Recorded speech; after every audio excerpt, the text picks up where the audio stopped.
Hey everyone, welcome to my very first ever Hobonichi flip through video where I show you my previous month of journaling in my Hobonichi Techo. This is my first year using the Hobonichi Techo, and I filmed a video showing off all of the features of the book itself a couple of months ago. So if you want to check that out, you can see the link in the show notes to see an up close of the journal before I actually started writing in it. But today I'm going to be flipping through January, and before I start, I want to give a shout out to Rainbowholic TV, who is heavily inspiring this kind of cluttered, cute layout I've got going on here. I really love her Hobonichi with Me series, and you should definitely check them out. She gives me a lot of inspiration on how to fill out my own Hobonichi Techo.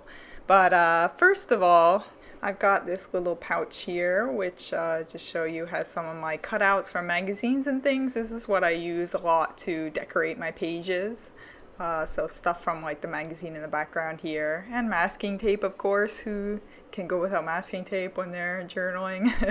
I absolutely love it. But here's the Techo itself, and we'll flip right to January. This is the month spread. Not a whole lot going on here.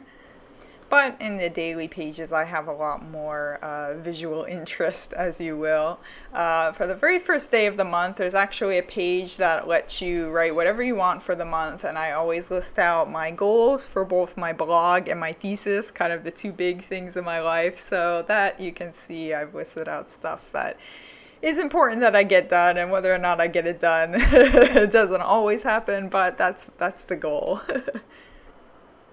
So I kind of struggle with what to write. I have a mixture of things to do for the day, stuff I want to remember, but I also write things like notes from my blog. And then here, I really like this spread. I cut out some pictures from a guidebook to Brisbane, and I put in some places that I want to go for high tea sometime.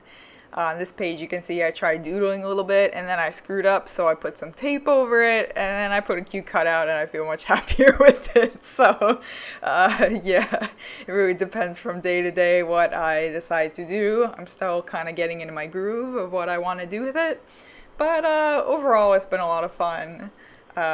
Some pages you see I write more than others I just plaster some cute stuff in.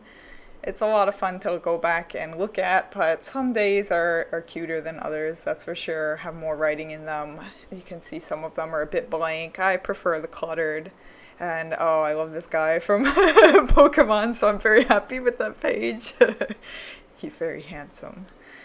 This is one of my favorite spreads. I listed out in this day, I tried listing by hour what I was going to do. And as you can see, I wrote "you can do it again." So I noticed that "you can do it" is a bit of a trend here for me.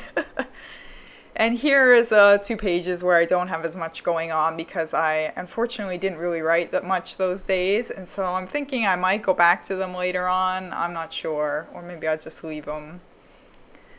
Some more notes from my blog posts. It is very helpful to have everything in one place. That's what I really like about the page per day thing that the Hobonichi does, or at least this version, the daily one. Now here I went down to Sydney for vacation for Chinese New Year.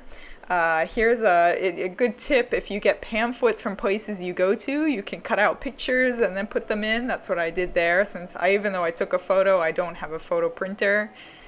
And finally, we come to the end of the month where, again, I was away, so I didn't really do a lot of writing, but I came back to this after the fact and just put some stuff in there that I thought was cute. Found a ticket from my trip to Japan a bunch of years ago when I went to a Pokemon exhibition, wrote a little bit about my memories there. So as you can see, I really do a lot of different kinds of stuff. I have a tiny bit of notes at the top of the page that are my tasks for the day, that once again, sometimes I do them, sometimes I don't.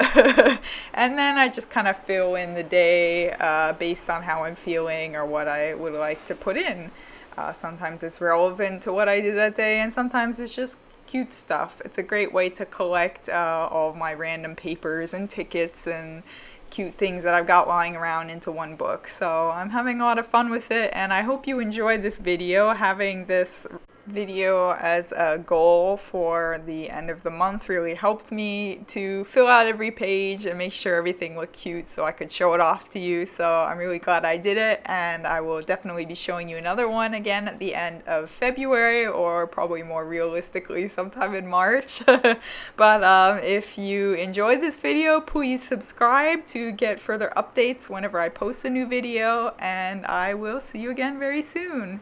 Thanks. Bye.